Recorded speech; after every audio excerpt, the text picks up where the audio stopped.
Yo tout le monde, c'est Enzo, je pense que ça va, moi ça va nickel. Aujourd'hui on se retrouve sur une nouvelle vidéo anecdote. Je vais vous raconter 3 anecdotes et une sera fausse. Concept déjà fait par plein de youtubeurs, je sais. Mais vu qu'on n'est pas original, et ben on refait. Non en vrai, je vais bientôt faire du contenu original, mais j'ai besoin de personnes en fait. Parce que j'ai plein d'idées, mais en général elles sont à plusieurs. Mais c'est pas une partout, vous inquiétez pas. Changement de décor, voilà, c'est plus un fond blanc. Avant c'était le mur là, mon bureau était là. Et là j'ai interchangé. Donc du coup bah maintenant on voit toute ma chambre en fait. Je trouve ça un peu mieux. Et puis voilà, c'est parti.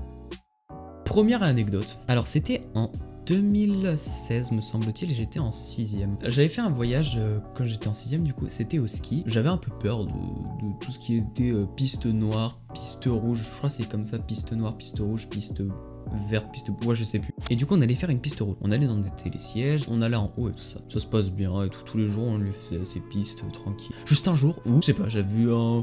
je sais pas, j'étais... oh, j'avais la flemme. C'est ça, c'est le mot, j'avais complètement la flemme. Je skiais pas, j'avais vraiment aucune envie de skier quoi. J'arrive en haut d'une piste rouge du coup. Et là on commence à la faire cette piste. Et le maître nageur met du ski. What the fuck nous dit faites attention, elle peut être dangereuse cette piste. Et moi comme un con je fais mais tranquille, ça se fait easy du ski. Ta gueule. Bah, je commence à descendre, j'étais dernier déjà, j'étais dernier, j'avais vraiment la flemme, je me disais c'était trop facile, donc du coup j'étais dernier. Et là j'ai vraiment paniqué de ouf, en gros il y avait un bout de neige qui m'a fait... tu vois ce que je veux dire ou pas? Il m'a fait comme ça. En soi il m'a fait dévier un peu la position où j'étais, tu vois. Et là je tombe sur mon menton. Ah j'avais un peu mal, j'avoue, j'avais un peu mal. Puis je tombe, puis là je commence à glisser, avec le menton toujours au sol, hein. J'avais plus de ski, déjà les skis étaient dans la neige, et genre la neige me fait glisser totalement, vu que c'était en pente, vraiment c'était une pente très raide. Et je me vois me rapprocher d'une falaise, genre en gros si tu veux c'était la montagne, elle était comme ça, elle était ultra raide, et si tu veux ça tournait limite vers le bas comme ça. Et au milieu c'était un grand trou. Tu vois, moi je commence à glisser vers le gouffre du coup. Et vous voyez les barrières dans les films policiers là, les barrières orange ou jaune là, les trucs en plastique tout nul. Et bah je passe à travers. Et là vraiment, je vous jure, je vois ma tête en dehors du... je panique, je commence à crier. Là il y a le maître nageur. What? Il me récupère, comme as. Il fait oh gamin, fais attention à ce que tu fais. Frère, j'ai fait quoi? Je peux dire ça va, tu t'es pas fait mal, ils sont tes skis. Gamin, fais gaffe un peu à ce que tu fais. Ok frérot. Une expérience bien traumatisante qui m'a bien traumatisé. Je n'ai jamais refait de ski depuis et j'ai pas envie d'en faire, vraiment j'ai pas envie. En plus il fait froid là-bas et j'aime pas quand il fait froid. Passons maintenant à la deuxième histoire qui, elle, est bizarre, genre j'ai pas de réponse à ce que j'ai vécu. J'étais chez moi tout seul parce que mes parents étaient partis en soirée. J'étais devant l'Xbox, j'étais en train de faire un petit Warzone. Ah non c'est vrai, ça n'existait pas. J'étais en train de jouer à Rayman Legend. Fou, l'ambiance. En vrai ça rappelle tellement de souvenirs. Du coup j'étais tout seul, j'étais en train de jouer à Rayman Legend. Du coup, et j'entends une porte claquer. Comment ça, il y a une porte qui claque? Je comprends pas. Sûrement un courant d'air et tout. Pas grave. Elle reclaque. Du coup je monte en haut et là je vois deux portes ouvertes. Donc celle de mon frère qui est juste à côté. Je vois ces deux portes-ci ouvertes. Du coup je comprends pas, je fais ok d'accord, j'ai cru que ça avait claqué donc c'était fermé. Donc ok pas de souci. Là je regarde, il y a aucune fenêtre d'ouvert. Je retourne en bas, les portes elles reclaquent. Comment ça frérot? Pas commencer à me faire flipper comme ça. Et là j'étais en 5ème, hein. Le meilleur move que j'ai fait. Franchement, je vous montre. Du coup ça a aucune crédibilité. Vas-y. S'il y a un agresseur, t'es pas bien protégé quoi. Moi 5ème, move de génie, franchement je suis grave intelligent, tu vois. Je prends un truc long et dur et je mets comme ça, genre prêt à taper. C'est ma télécommande de télé, donc du coup, ce qui fait que j'avais vraiment aucune virilité.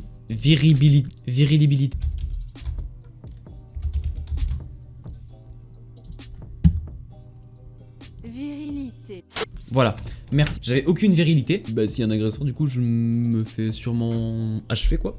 Ok. Et là, du coup, j'entends quelque chose descendre les escaliers. Là, vraiment, j'ai peur, tu vois. Je me dis, bon, bah, ça y est, je vais crever, c'est bon. J'ai même pas le réflexe de sortir de chez moi. Genre, c'est vraiment. Bah. Il va partir tout seul. Et la chute, hein, vous êtes pas prêts. La chute digne d'un thread horreur. J'entends. Miaou. Je fais c'est une blague. Et là je vous mange. Et du coup ouais, c'était mon chat en fait qui était juste descendu les escaliers, qui était juste rentré dans les chambres et qui avait fermé la porte et rouvert la porte. Mais quand j'y pense, comment il a fait pour ouvrir la porte? Parce que mon chat il n'est pas magicien. Mais du coup bizarre un peu parce que j'ai toujours pas de réponse, parce que je me dis, enfin c'est bizarre quand même, comment il a pu claquer les portes en soi? C'est bizarre un peu, mon chat n'a pas de super pouvoir quoi, je crois pas hein. Attends je vais lui demander. Rustique. Ouais il s'appelle Rustique. Attends. Regarde, dis bonjour à la caméra. Dis bonjour à la caméra. Non. Mais dis bonjour. Non, toujours pas. Non. Mais t'es fatigant. Ouais, Dis bonjour. Ah non, la fille de ma mère non. Vas-y. Qu'est-ce qu'il y a maintenant? Qu'est-ce qu'il y a? T'as vu te battre, c'est ça? Voilà, pose-moi, c'est bien, pose-moi. T'as oublié c'était qui le dictateur ici? Mais calme-toi, voilà. Comment ça, me calmer, frère? Tu votes pas trop quoi? Oui, t'es beau. Ta mère, me touche pas. T'es beau. Touche-moi pas. Ah, mais pourquoi tu mords, ça pue? Ah, voilà, nique ta mère. Moi, j'ai dit carré, juste. Me touche-moi pas, j'ai dit touche-moi pas maintenant.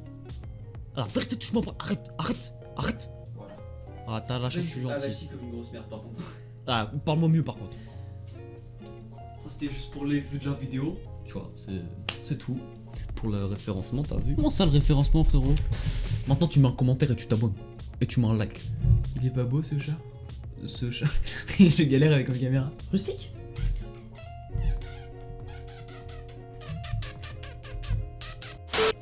J'ai envie de tester un truc. Ouais, on part de l'anecdote, ouais.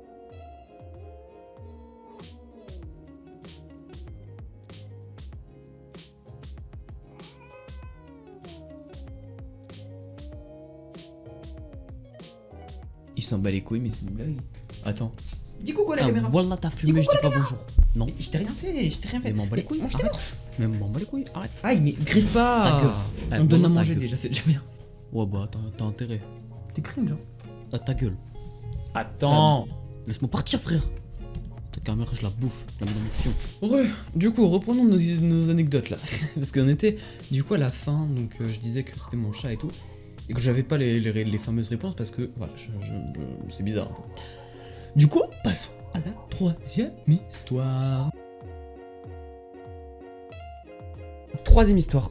La troisième histoire, c'est une prévention à quelque chose. Vraiment, c'est quelque chose qui m'est arrivé et il faut vraiment être prévenu très tôt à propos de ce sujet-là. Mes parents m'avaient prévenu très tôt, mais vu que j'étais con, et bah, je l'ai quand même fait. Ça se passe dans ma ville actuelle. C'était il y a 3 ans, j'étais en 5ème, 4ème, je sais plus. C'est-à-dire que je faisais du vélo, enfin pas beaucoup, mais genre j'en faisais le week-end quoi. J'allais à ma mairie et je sautais des escaliers genre. Et il y a un monsieur, il est venu et genre il s'est posé là. Tu sais, il mangeait un truc, je sais plus c'est quoi, bref. Et je descends les escaliers et à un moment je pète ma chaîne. Mais vraiment, je sais pas ce qu'elle avait, elle se pète. Genre, j'ai pas compris pourquoi, moi...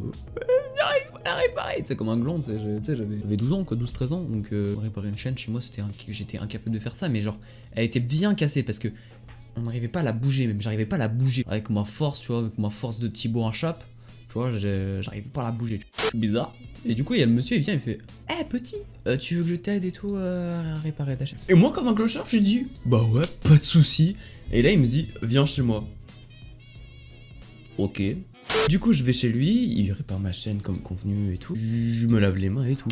Il me dit, si tu veux revenir, passe quand tu veux. Ok, vas-y. En 5ème, je le considère un peu comme mon pote, toi, tu vois. Je me dis, bah ok, je peux lui faire confiance maintenant. Je sais pas comment on s'appelle, mais on se connaît un petit peu. Et la semaine prochaine, je retourne au vélo, sans l'avoir en tête, tu vois. Je me dis pas, bah vas-y, je vais aller checker ce qu'il fait, tout ça. Je vais à la mairie, et puis bah je me mets à dessiner. Et là, je le vois, en train de manger un burger. Et là, il vient vers moi, il dit, ouais, tu veux un croc dans le burger et tout. Vas-y, non, j'ai pas envie. Il fort. Il me dit 2 fois. Je dis non. Il me dit 3 fois, 4 fois, 5 fois, 6 fois. Ça commence à faire un peu beaucoup quand même, tu vois. Tu forces pas 6 fois pour faire manger un burger à une personne, quoi. Tu sais, je trouve ça vraiment bizarre et du coup, je dis non, vraiment, ça va aller, je suis pas bien, vas-y, je pars. Je retourne chez moi, du coup. Puis j'ai raconté à mes parents. J'étais très con. Si vous voyez un truc comme ça, parlez-en. Puis ça me travaille un petit peu cette histoire. Et vas-y, la semaine prochaine, j'y retourne. Et je le revois, ce monsieur. Putain, mais à chaque fois, toutes les semaines, il est là, lui. Il m'attend, en fait, limite. Et genre là, il me dit, viens chez moi. Je fais, ok. Vas-y, frérot, je rentre dans la maison et il y a une meuf, elle dit ça. J'espère pas que c'est la salope de la dernière fois, sinon ça va pas aller. Comment ça, une salope? Il rentre, il me donne un paquet de chips. Pourquoi? Et il me donne des sandwichs. Frérot, tu voulais qu'on fasse un pique-nique ou c'est quoi? Genre du coup, bah vas-y, il me donne ça et tout, je comprends pas. Je rentre chez moi. Là, je pouvais pas dire à ma mère, bah tiens, j'ai trouvé ça par terre. Bah non, là t'es obligé de lui expliquer quelque chose. Elle va pas te dire, ouais, bah c'est bizarre et tout. Et du coup, genre, bah je lui explique tout. Et elle me dit, oh, c'est bizarre ton histoire là. Et tu sais, elle commence à se méfier. Tu sais, elle a l'esprit d'une daronne, tu vois. Elle commence à se poser des questions, tu vois. Et vas-y, elle s'inquiète et tout. Et genre, elle me dit, plus traîner avec ce gars et tout ça, normal du coup. Et vas-y, genre, une semaine après, y a ma mère, elle m'appelle. Elle dit, j'ai reçu un appel de la mère d'un pote à toi. Je fais ok. Son frère il s'est fait agresser par une personne. C'est une personne qui habite là. Je vais pas vous dire où c'est, mais genre voilà. Et ça collait pile le poil avec genre la personne avec qui je parlais. Elle m'a dit ensuite qu'ils avaient sympathisé avant et puis qu'ensuite il l'a agressé. J'ai essayé de demander des renseignements plus précis, tu vois. Ma mère en savait pas plus et du coup j'ai demandé au frère de mon pote. Et il m'a dit qu'en fait lui c'était un schizophrène.